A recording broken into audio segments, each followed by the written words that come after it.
बोला था उस समय मेरी मजबूरी यही थी, जो आप कह रहे थे कि मैं डिफेंड कर रहा हूं, मैं जानता हूं आप दोनों आपस में उलझे रहेंगे, घंटों बात होती रहेगी। बोलिए मानव जी। सुनिए, देखिए पहले दो चीजों को आप उनसे साझा कर दीजिए। जो वो 43,000 44,000 का जो नंबर ला रही है ना, बिल्कुल गलत है।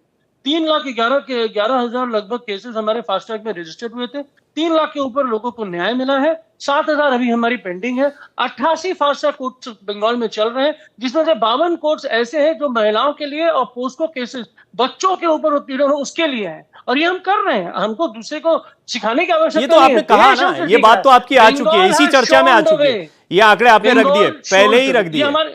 नहीं तो उनको पता नहीं चला ना। नहीं ठीक है, दर्शकों के सामने आ चुके हैं। अब मैं चाहूंगा थोड़ा समय नवरत्न जी के पास चलते हैं और डॉक्टर संजय के पास चलते हैं। पहले नवरारी चीजों को अपने इस वक्तव्य में समेटा है डॉक्टर मानस। एक बड़ी बात की महिला सुरक्षा पर सब लोग साथ हैं तो कोई विरोध नहीं करेगा। दूसरा, फिजिबिलिटी के ग्राउंड पर ये एक ड्रामा है। दो सवाल आपसे। पहले तो नवरत्न जी जिन केसेस की बात कर रही हैं, देश उससे बहुत आगे निकल आया है। पहले इतनी आधुनिक चीजें नहीं थी, इतनी साइंटिफिकली आप चीजों को प्रूव नहीं कर सकते थे। पहले बहुत सारे समय लगते थे, डिजिटाइजेशन नहीं था, बहुत सारी चीजों में विलंब होता था पेपर वर्क की वजह से। अब वो नहीं होगा। जहां तक डीएनए की बात है, पहले डीएनए में महीनों लग जाते थे, अब हफ्तों की बात नहीं है।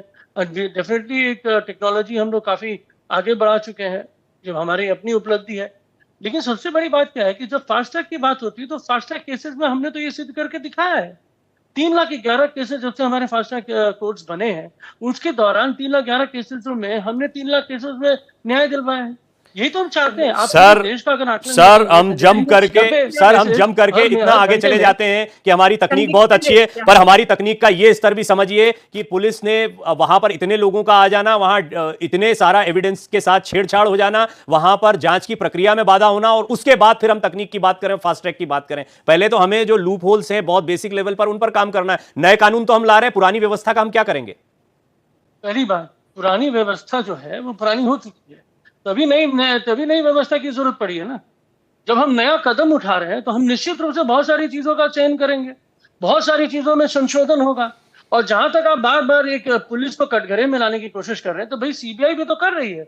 और ये डीएनए और जितने पारदर्शिता निभाई गई, जब वहां पे पोस्टमार्टम होता है, ऑटोप्सी में पारदर्शिता निभाई गई, ये कहां पॉसिबल है? कौन से ऐसे प्रांत में, कौन से ऐसे मुख्यमंत्री हैं जिन्होंने जाके विक्टिम के परिवार के साथ उनके दुख के समय में उनके दुख को साझा करने का बीड़ा उठाया? किसी ने नहीं।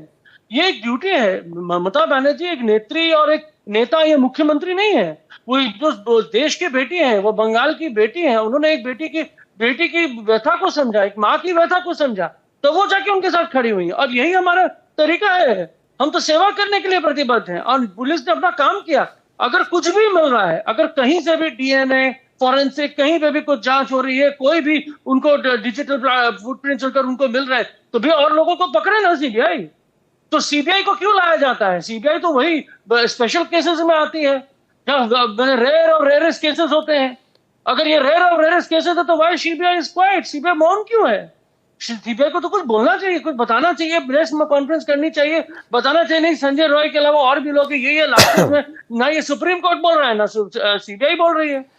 बोलने के लिए तो मीडिया मैं दो तरीके से समझता हूं, एक बहुत गंभीर मामलों में, दूसरा एक जब पुलिस किसी मामले की जांच पड़ताल नहीं कर पाती तब भी सीबीआई को आना पड़ता है और केस डायरी आने के बाद आना पड़ता है। और तीसरी बात, इस मामले में दोषी तो पकड़ा गया, सीबीआई दूसरे कोई दोषी को चिन्हित कर अब यही तो बात है। देखिए, इसके लिए 1 घंटे की अन्यत्र एक और चर्चा हो सकती है कि इस मामले में जिम्मेदार वो शख्स जो गया। बंगाल पुलिस ने क्या किया, क्या नहीं किया, छोड़ दीजिए। मैं बोल ही नहीं रहा हूं, आप बार बार पुलिस को कटघरे में बंगाल, मैंने एक भी बार नहीं बोला ये, मैंने एक भी बार ये बात नहीं बोली, और पैनल पर भी किसी ने नहीं बोली। आप खुद बोल रहे हैं। मुझे लगता है आप बहुत सारी डिबेट में इसको इतना सुन चुके हैं कि आपको लग रहा है कि यहाँ पे कोई कटघरे में, किसी ने कटघरे में खड़ा नहीं किया। इमरती की तरह मत घुराइए, आप सीधा बोलिए ना, सीबीआई ने बहुत अच्छा काम किया, बोलिए, मैं सुन रहा हूँ। पूरा देश को सुनना चाहिए।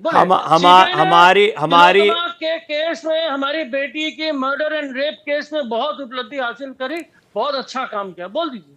यही बात जो आप माधवी जी से पूछ रहे थे मैं आपसे भी पूछूंगा। सीबीआई की सबसे पहले मांग ममता बनर्जी ने की थी। अगर भरोसा ही नहीं था, अच्छा काम नहीं करना था, तो मांग ही नहीं करनी चाहिए थी। बनर्जी ने, सुनिए, ममता बनर्जी ने चैलेंज किया था कि मुझे 7 दिन का वक्त चाहिए, अगर 7 दिन में हम दोषी को ना पकड़ सके और दोषी सामने ना आ सके, तब अगर संतुष्टि ना हो तब हम सीबीआई को केस देंगे। और हाईकोर्ट ने फिर क्या कहा था? हाईकोर्ट, देखिए भाई, हाईकोर्ट की बात तो अब ना करें। अभिजीत गांगुली, अरे अब कैसे ना करें? हाईकोर्ट को लगा नहीं कर पाया आप 5 दिन में। खैर छोड़िए। नवरत्न जी क्या कहना? आपका, माधवी जी आपका, डॉक्टर मानव आपका बहुत बहुत धन्यवाद। डॉक्टर मानव, मैं उम्मीद करूंगा कि तृणमूल कांग्रेस की तरफ से जो प्रवक्ता आते हैं उनमें मुझे बहुत अच्छा अनुभव रहा मेरा आपके साथ में। आपने बड़े अच्छे से डिफेंड किया, बड़ा साहस का काम है। माधवी जी तो लगातार कई प्रवक्ताओं के साथ बैठी रही, लेकिन मुझे लगता है कि आपने आज तृणमूल कांग्रेस का पक्ष रखा। तो उम्मीद करते हैं दोबारा आपसे मुलाकात होगी।